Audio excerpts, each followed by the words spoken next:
नमस्कार, आप देख रहे हैं सिटी पोस्ट। मैं वंदना। इस वक्त हमारे साथ कांग्रेस के वरिष्ठ नेता शक्ति सिंह गोयल मौजूद हैं। सर, आपका स्वागत है सिटी पोस्ट लाइव में।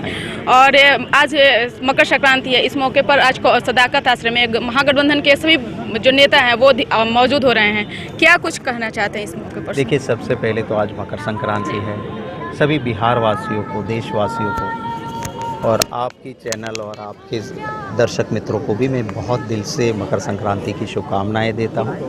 आज हमने हमारी विचारधारा से जुड़े हुए हमारे महागठबंधन के साथियों को आमंत्रित किया था। बहुत सारे नेता पहुंच चुके हैं, कुछ और आने वाले हैं।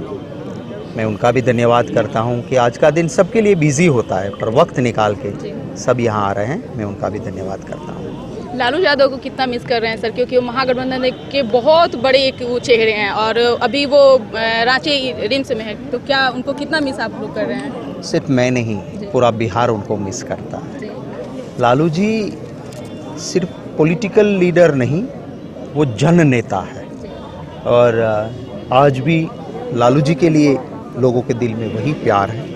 ज़रूर मिस करते हैं। अब 3 मर्डर में जिसका नाम था, उस अमित शाह को एक कोर्ट में होता है, उसके बाद एक अपील उसके खिलाफ सीबीआई नहीं करती है, और वही सीबीआई एक और 3 मर्डर का आरोप, दूसरी और छोटे आरोप में एक अपील बाद दूसरा एक के बाद दूसरी सजा करके जेल में रखते हैं।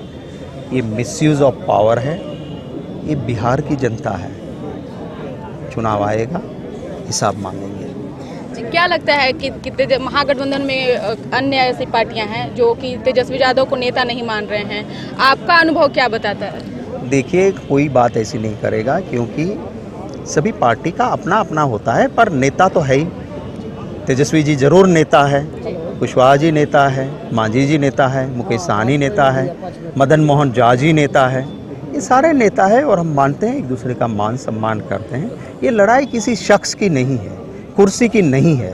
और मुझे पूरा विश्वास है, चाहे तेजस्वी भाई हो या महागठबंधन का कोई भी टॉप मोस्ट नेता हो, साथ बैठेंगे, सही चलेगा और वहाँ हमारे वहाँ कोई प्रॉब्लम नहीं होगा।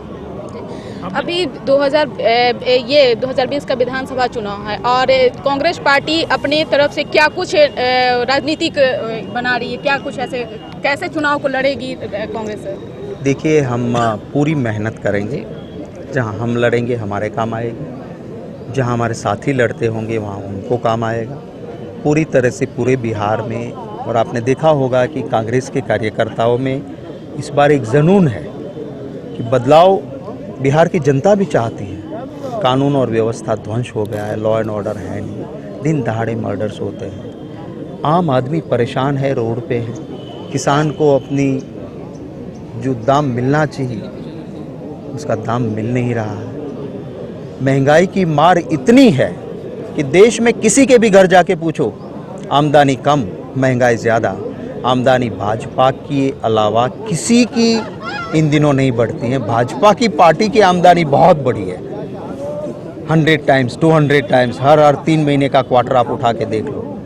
तो आम आदमी परेशान है। वो आम आदमी के लिए दिन होता है ये आक्रोश दिखाने का, वो वोटिंग का दिन होता है, तो उस दिन होगा। सर, एक मेरा सवाल है कि पहले लोग देश में एनआरसी, फिर सीए और अब एनपीआर को लेकर के लोग इसका विरोध कर रहे हैं, और अभी लगातार सब्जी बाग में धरना प्रदर्शन, खास करके महिलाओं भी उसमें सम्मिलित हैं। तो आप क्या उसमें भाग लेंगे सर? देखिए, पहली बात यह है कि इस कानून की क्या ज़रूरत थी सीएए की? आपके पास कानून था ही। आपने अदनान सामी को भी सिटीजन बनाया था। किसी को दिक्कत है तो आप बना सकते थे। बाबा साहेब आम्बेडकर के बनाए हुए संविधान से हट के आप एक ऐसा कानून लाता हो जिस कानून की संविधान परमिशन नहीं देता है। पर ये सब सोची समझी साजिश थी। संविधान के खिलाफ का कानून लाओ। देश में जब ये हो तो हिंदू मुसलमान करवाओ। अपनी वोट में इनको कोई लेना देना नहीं। राम का मरे, रहीम का मरे, भाजपा की वोट बैंक भरे। इसी सिद्धांत के साथ ये चलते हैं। पर देश की जनता के ऊपर मुझे नाज है। असली मुद्दे जो हैं, 45 साल का बेरोजगारी का जो दर था उसका रिकॉर्ड टूट गया। 5 अच्छी अर्थव्यवस्था वाले देशों में से भारत लुढ़क गया। किसान परेशान है, जिसको कहा था कि लागत दोगे उसकी दुगनी आय होगी, किसान को वो भी नहीं मिल रहा है। तो ये असली मुद्दे से भड़काने के लिए किया है। और एनपीआर की बात करो आप, मैं नीतीश कुमार जी को भी कहूँगा कि एनपीआर को देखे तो सही। जो सिर्फ मुसलमान परेशान नहीं होगा, आप समझ लीजिए, आपके घर भी आएगा और आपको भी पूछेगा कि आपके पिताजी का बर्थ सर्टिफिकेट दिखाओ, आपकी माताजी का बर्थ सर्टिफिकेट दिखाओ। अब गरीब गांव में बिहार में रहने वाली बेहवा हिंदू होगी, वो अपने माता या पिता का बर्थ सर्टिफिकेट एनपीआर या एनआरसी के लिए कहाँ से लाएगी? परेशानी उसको होगी।